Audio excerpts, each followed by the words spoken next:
Greetings, Culturians, and welcome back to the channel. Boy, do we have some exciting box office news. That's right. Every single week on Sunday or Monday, we get an update on what happened over the weekend at the box office. And this one was record-breaking. So, here we go. Now, before we get started, just a quick reminder, please help me get to 50K. You can do that very simply by hitting the thumbs up button right now, because you know you're going to love this video, and double check you're still subscribed to the channel. Make sure that little gray button is actually gray and not red, because if it's red, you need to click it right now, and sign up for all notifications with the notification bell. And with that, let's jump into the story coming to us from various outlets, including the numbers when we get to the end. Let's start with Variety saying, box office, Demon Slayer Infinity Castle reigns with $33 million opening day. That is a huge opening for an anime. It's already setting records. It's the biggest debut ever for an anime. And it doesn't stop there. The weekend just kept rolling forward. We ended up with Deadline's coverage with Antony over there giving you a $70 million opening weekend. That's right. It's a record for anime. Crunchyroll, 6th best for September.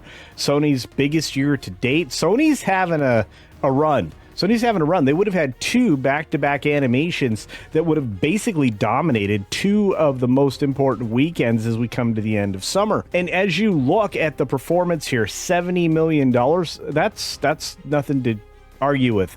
It is showing up other films in a huge way. This has already dominated some international box office, and now it's coming here to the States for these records. And yet, we've got a bunch of films coming from major distributors, especially Disney, that can't open this way.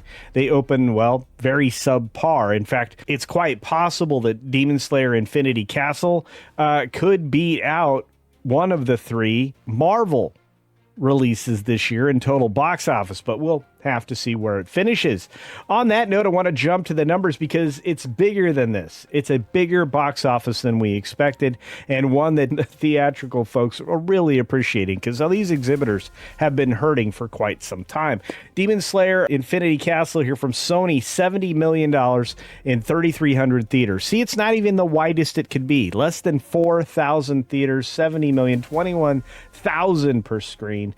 You've got The Conjuring Last Rites hanging in there, but taking a big hit, nearly 70% fall off at 26.1 million. That gives you Downton Abbey. Yes, I know it's supposed to be Downton Abbey, but the grand finale, or last rites for this franchise, I hope. Sorry, ladies, that was a joke.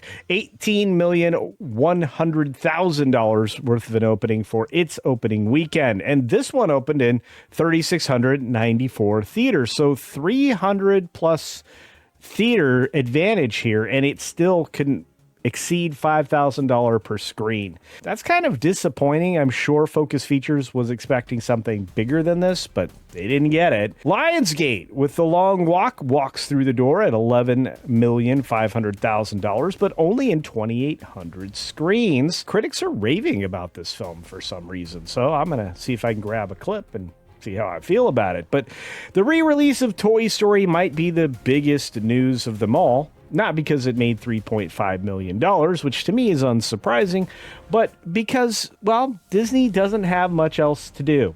They have to go back into their past to get anything, to get any ideas, and apparently to get any films. So re-releases may be the path forward for Disney for a long time to come, since they don't have new ideas. And when they remake other ideas, well, that's hit and miss. At least Lilo and Stitch did well. But then consider this. They've had a real rough time with Marvel, which we'll get to in just a moment. But as you look at this performance, it adds to the total box office in total for Toy Story, elevating it slightly more. Maybe this shouldn't be counted, but it certainly is. And then you have Weapons, which is a horror film that's still hanging in there with another almost 50% drop, however, at 2.7 million.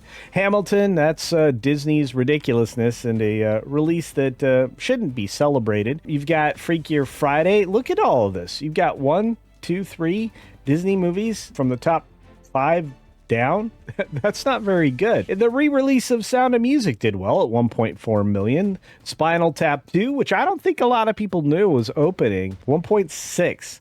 It's only in 1,900 theaters, $972 per theater. This is going to be a problem And of course, just outside the top 10 is the film that they are trying to force to success. 1.4 million for the Fantastic Four Final Steps, 1,600 screens. Still, 1.4 million is not a lot. 272 million. They are trying to push this film to 300 million in the States. They are desperate to claim success for something that was a failure with the audience. Maybe the critics liked it. I don't know why. And a film that commercially, especially internationally, just didn't catch on. Another 51% fall means that by next weekend, do you think this is in the $700,000 range? Or do you think they'll have enough sense to pull it out of the market? Hard to say. And the dinosaur movie without very many dinosaurs still in theaters with $200,000. Well, congratulations to Universal for leaving something in there while it was still making money. $339 million. It's a pretty big win in the States, even though the international numbers carried the day.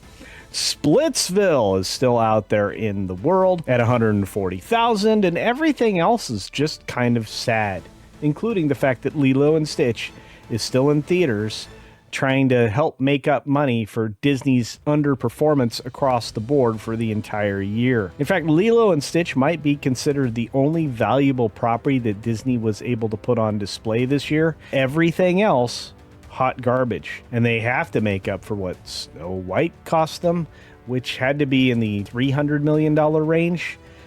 They've got a lot of red ink, and they need somebody to erase it. And hopefully that's not any of you. Otherwise, we are finishing the weekend at this point in time with 28 films in theaters at only $146.3 million.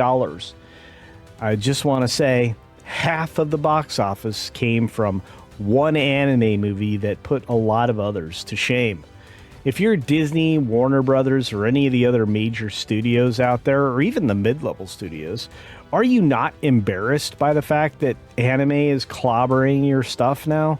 And the fact that you can't open anywhere close to 100 million?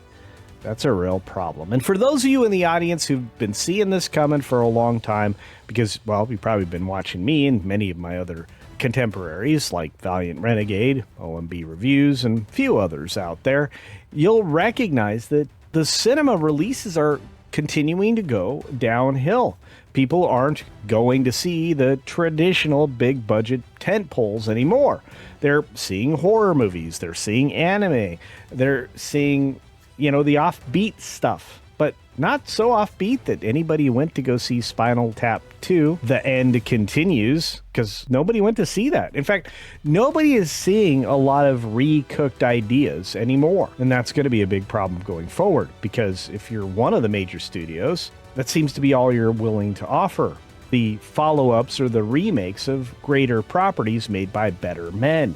And if you just look at Disney, remakes do not a studio make, or continue, or help them succeed. Like I said, outside of Lilo and Stitch, Disney, again, is a losing proposition. Now, going into Tron Ares, which is coming up here shortly, I don't think it's going to bounce back. Do you? Do you think Tron Ares is going to be a big one? Do you think we should be excited for films like Demon Slayer Infinity Castle? Do you think that that's going to bring the box office back? Do you still think it's horror? Let me know your thoughts about the box office's future in the comments section down below. As always, be sure to take care of yourself, take care of others, and until next time, see ya! Probably a Demon Slayer.